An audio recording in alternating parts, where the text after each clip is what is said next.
আসসালামু আলাইকুম রহমতুল্লাহি ওবারাকাতুহু। সুপ্রদিনী আপনারা প্রতিদিনের মতো আমি গুনাহগার আজকে আপনাদের খেদমতে হাজির হয়েছি। আল্লাহ তাআলা আমি গুনাহগারকে আপনাদের খেদমতে কবুল করেছেন, এর জন্য শুকরিয়া জ্ঞাপন করতেছি। আলহামদুলিল্লাহ আমি সুস্থ আছি, আসলে আপনারা সুস্থ আছেন, আসলে আমরা সবাই মিলে শুকরিয়া জ্ঞাপন করি আলহামদুলিল্লাহ। যারা হাসপাতালে বাড়িতে যে যেখানে অসুস্থ অবস্থায় পড়ে আছে, আসুন আমরা সবাই তাদের জন্য দোয়া করি, আল্লাহ তুমি সকলকে পরিপূর্ণ সুস্থতা দান করে দাও, যাতে করে তোমার গোলামি তারা করতে পারে, সুস্থ হয়ে তোমার ইবাদত করতে পারে, তৌফিক দান করো আল্লাহুম্মা আমিন।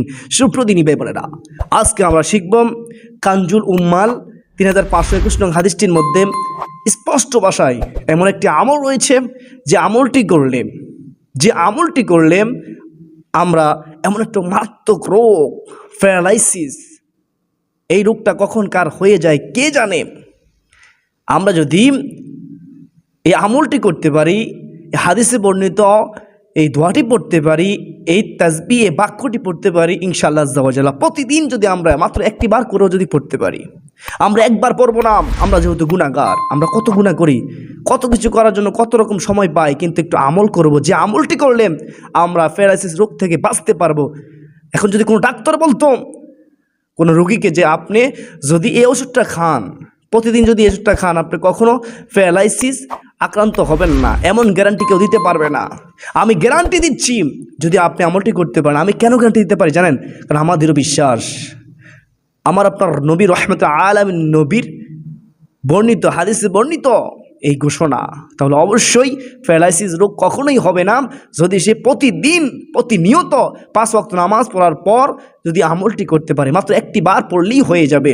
সুপ্রদিনী ভাই বোনেরা, আমলটি খুবই সহজ, আমরা সকলে আমলটি পারি, কিন্তু আমরা করতেছি না।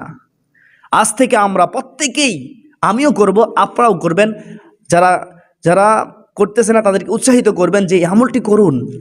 কানজুল উম্মাল 3521 নং হাদিসে বর্ণিত আমলটি করুন, আর করলে আপনার এই প্যারালাইসিস রোগ কখনো হবে না, মৃত্যু পর্যন্ত আপনি এই প্যারালাইসিস রোগে আক্রান্ত হবেন না। আমি গ্যারান্টি দিচ্ছি, কারণ আমার নবী রহমতুল আলামিন নবীর পবিত্র জবান মুবারকে বর্ণিত এই দোয়া, এই আমল।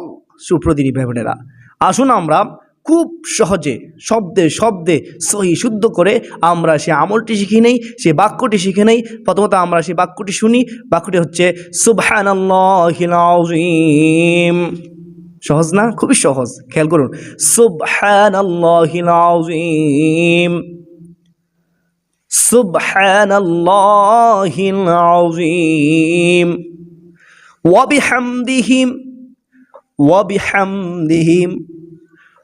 বিহামদিহি সুবহানাল্লাহি ওয়া বিহামদিহি ওয়ালা হাওলা ওয়ালা কুওয়াতা ইল্লা বিল্লাহ। সহজ, খুবই সহজ, খেয়াল করুন, মনোযোগ দিয়ে শুনুন।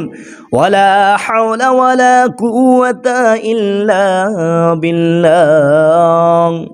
আবার প্রথম থেকে বলতেছি, মনোযোগ দিয়ে শুনবেন, ইনশাআল্লাহ পারবেন। সুবহানাল্লাহিল আযীম ওয়া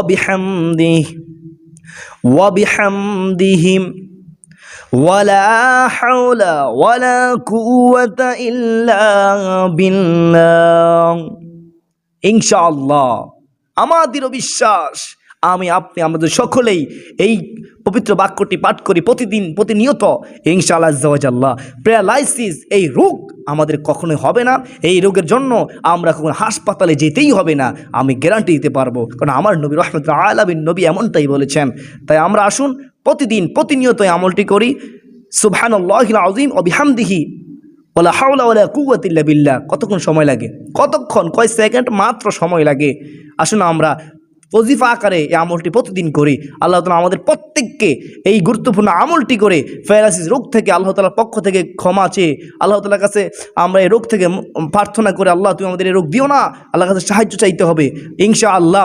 আর পাশাপাশি আমরা আমরা খাওয়া দাওয়া করি, আমরা যদি পানি পান করি, এই দুইটা জিনিসের প্রতি আমরা গুরুত্ব দেব ইনশাআল্লাহ। যদি আপনি এই দুইটা জিনিসের প্রতি গুরুত্ব দিয়ে যদি আমলটি করতে পারেন, আপনি পরিপূর্ণ ফলাফল পাবেন। আর যদি আপনি আমলটি করেন ঠিক, কিন্তু আপনি খাওয়ার যে নিয়ম এবং কি পানি পান করার যে নিয়ম, সঠিক নিয়ম, সঠিক পদ্ধতি, সুন্নাহ তরিকা যদি আপনি পানি পান না করেন, খাওয়া দাওয়া না করেন, তাহলে আপনি আমল করে কোনো কাজ পাবেন না, ফলাফল পাবেন না। যদি আপনি সুন্নাহ তরিকায় আমলটি করার পর আপনি যদি খাওয়া দাওয়া এবং পানি পান করার পর সুন্নাহ তরিকায়, তাহলে অবশ্যই পাশাপাশি আমলটি করলে আপনি এই রোগ থেকে অবশ্যই পরিত্রাণ পাবেন।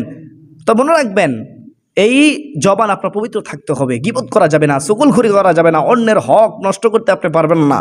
আপনার জবান দিয়ে আপনি কারো গালিগালাজ করতে পারবেন না, কাউকে কষ্ট দিতে পারবেন না। এই জবানকে আপনি পবিত্র রাখতে হবে। আপনি সুদ ঘুষ থেকে বেঁচে থাকতে হবে। 5 ওয়াক্ত নামাজ পড়ার চেষ্টা করতে হবে, পড়বেন 5 ওয়াক্ত নামাজ, অবশ্যই 5 ওয়াক্ত নামাজের পাশাপাশি আমলটি করবেন, ইনশাআল্লাহ আপনি পরিপূর্ণ ফলাফল পাবেন ইনশাআল্লাহ। ইনশাআল্লাহ আমি দৃঢ় বিশ্বাস করে আমি বলতে পারি, আমাদেরও বিশ্বাস, আমাদেরও কনফিডেন্স, আপনার এরকম কখনো হবে না, হবে না, হবে না। আল্লাহ তাআলা আমাদের সকলকে এই আমলটি সকাল সন্ধ্যায় এই আমলটি প্রতিদিন আমল করার তৌফিক দান করুক। প্রতিদিন যেন আমরা এই আমলটি করতে পারি, অন্যকে যেন আমরা এই আমলটি শিখাতে পারি এবং তাদেরকে উৎসাহিত করতে পারি যে ভাই আপনি আমলটি করুন, আমলটি করুন, যেভাবে হোক আমরা প্রচার করি আমলটি। আল্লাহ তাআলা আমাদের সকলকে কবুল করুক, আল্লাহ তাআলা খাঁটি গোলাম বান্দা হিসেবে কবুল করুক। ওয়া মা আলাইনা ইল্লাল বালাগ।